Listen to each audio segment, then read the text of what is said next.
2025ல உங்களோட ரெசல்யூஷன் என்ன? என்னோட ரெசல்யூஷன் என்னன்னா 2024ல நான் ஒழுங்காவே சாப்பிடுறது இல்லை. 2025ல இருந்து 3 வேளைக்கும் கரெக்டா ஒழுங்கா சாப்பிட போறேன். அதான் என்னோட ரெசல்யூஷன். எப்ப பார்த்தாலும் சோறு சோறு சோறுன்னு.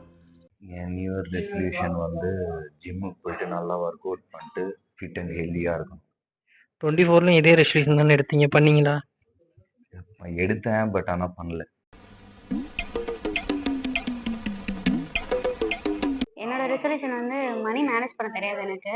ஸோ அதை கற்றுக்கணும். ஏன்னா கையில் மணி இருந்துச்சுன்னா அந்த நிமிஷம் செலவு பண்ணிடுவேன். அதுக்கப்புறம் அதை பற்றி யோசிக்க மாட்டேன். ஸோ வீட்டிலேருந்து வாங்குற மாதிரி இருக்கும். இதெல்லாம் வந்து மேனேஜ் பண்ண கற்றுக்கணும். இதுதான் இந்த 2025யோட ரெசல்யூஷன். கையில இருக்க காசெல்லாம் பறி கொடுத்துட்டு வெறும் 200 ரூபாயோட படுத்து கிடக்குறேன். என்னோட ரெசல்யூஷன் என்னன்னா, இந்த வரைக்கும் நான் மணி அதிகமாக சேவ் பண்ணதில்லை. செலவை குறைச்சிட்டு இந்த வட்டம் அதிகமாக சேவ் பண்ணலாம்னு முடிவு பண்ணியிருக்கேன். அதனால அடுத்து நீ கல்யாணம் இதெல்லாம் பண்ண வேண்டியது இருக்குல்ல, அதுக்காண்டி சேவ் பண்ண வேண்டியது இருக்கு. அவ்வளவு வெறி மாப்பிளைக்கு. நைட்டில் ஒழுங்காக தூங்க மாட்டேன். ஸோ வர இயரில் வந்து ஒழுங்காக தூங்கணும். ஸோ ஓவர் திங்க் பண்ணாமல் நிம்மதியான ஒரு தூக்கம். இந்த சொன்னா தூங்க கூடாதுன்னு ஊருக்குள்ள எவனோ செய்வன வச்சுட்டான்.